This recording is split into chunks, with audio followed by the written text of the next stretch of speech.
bỏ con một tảng tích tinh đâu có chảo à, dưới lũ có chảo chưa? lấy một kilo bao nhiêu hả? Giờ mới cắt lại. Đấy tôi về nó mà. Có chảo chọn tảng được chút chút. Thằng lòi bỏ thẹt tảng. Bỏ cái bị thẹt tảng đó chứ lấy. Một chút chút á, sáu tuần cũng tăng một cái mà. Mấy con lợn tảng. Tôi đây有生呀，你的，我拉不是，我thẹt tảng. Tao có tuổi xe đi, mình tuổi xe chứ. Hả? Chứ có tuổi lại. Tôi mà.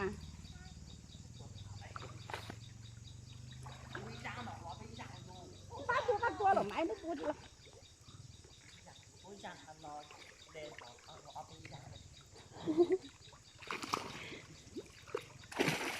Ủa xe.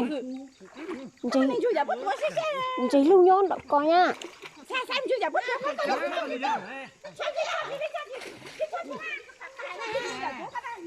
Sao cái này cua chắc.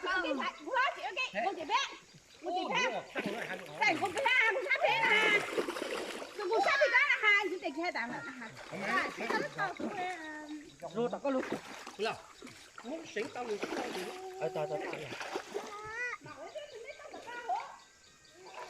Ủa tôi thấy là lung xoài Mò đấy. Lên cho phức tạp. Đấy. Nó bao gì phức tạp nhỏ. Đây là một tên rồi, dạ bà. nào ấy chỉ coi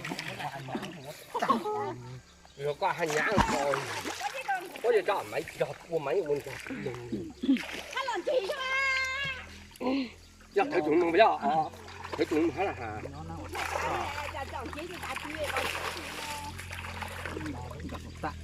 trong lò thì không là cho tù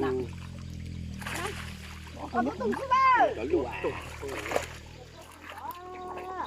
Tùng xuống đây. đó đó rồi nó số cảnh Nó lôi cho ta chịu. Khoan sao nữa em. gì giờ muốn luôn đang sao Nè. thì cho lúc là Hấp này trời thịt lò này khô ở mày. Nhưng mà no tôi làm thế này nó gửi. nó cho lúc cho nó dắt quá không 6 tiếng không tôi không cho lúc mà tập chùa gì nữa? Tao không định. Ít nhớ là tuổi tôi à? lại số Tắt nó ốp ấy từ cái này. Tao tỏ xe ở trên con chủ nó chỉ muốn cọ rồi nó mình cho nó cá nó cậu với xe. này bé thôi không ăn được Chứ mà muốn biết sao ăn bên đó. Cô chú cho các đường này. nó phải khởi Mình đi nè ha. Phá với từng con thôi. kéo về Phá với từng bây giờ chẳng xuống. nó như mỗi lại Rồi cái bà con tao cứ tao chỉ lo khổ với tụi thế nào. Nó chỉ tao chỉ lo ít tụi.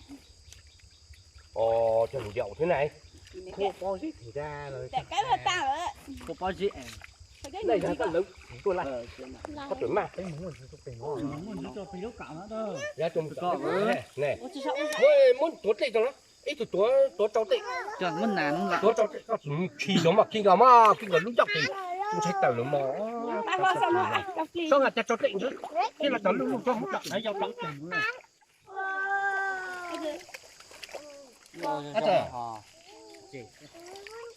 Gì cơ? Một lúc con sẽ có tay. Chị cậu giờ vào cái rồi. chị còn nó Ông chú xe, chẳng có. mấy cú lúc mấy chẳng Thầy muốn có gì cần nè. Đi con chỉ tưởng chỉ có À nhau phải nhá. Chỗ sao? Này, tao một tí mấy tí lúc đó Nước ở giá. mấy cái gì trên khu ôi kia. mình nước giờ kìa Nó chỉ phải. nó thế một tàu quá Tao đã tôi vậy. tao lấy cái gì cũng muốn cá Thế nếu cho đá nữa hết thì tí xíu. Luôn. Muốn lột thì có luôn. Hả?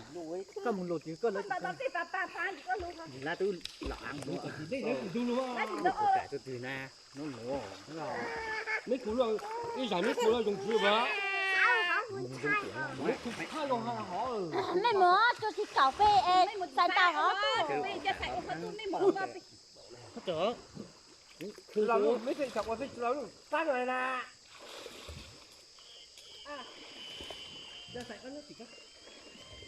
Anh nhớ chụp khu cho ra lúc đó có đi luôn nó cả nó này anh ơi thật ra có gì nhá khu ôi ôi chẳng có gì có chọn ai không luôn xây dựng có lo gì ôi sợ khó khó phải lo đâu ra ấy. lúc còn với nhau mà họ chỉ chụp con luôn đủ cắt là Rất là ngon. hiểu ủa tao có luôn đấy Mưa thịt dài lên. lấy tay được không Giờ lo chợ có gì nữa ấy. có gì chụp muốn chụp được đang cũng chúng cho họ Tôi giờ đổ luôn mà nó về. Nó về.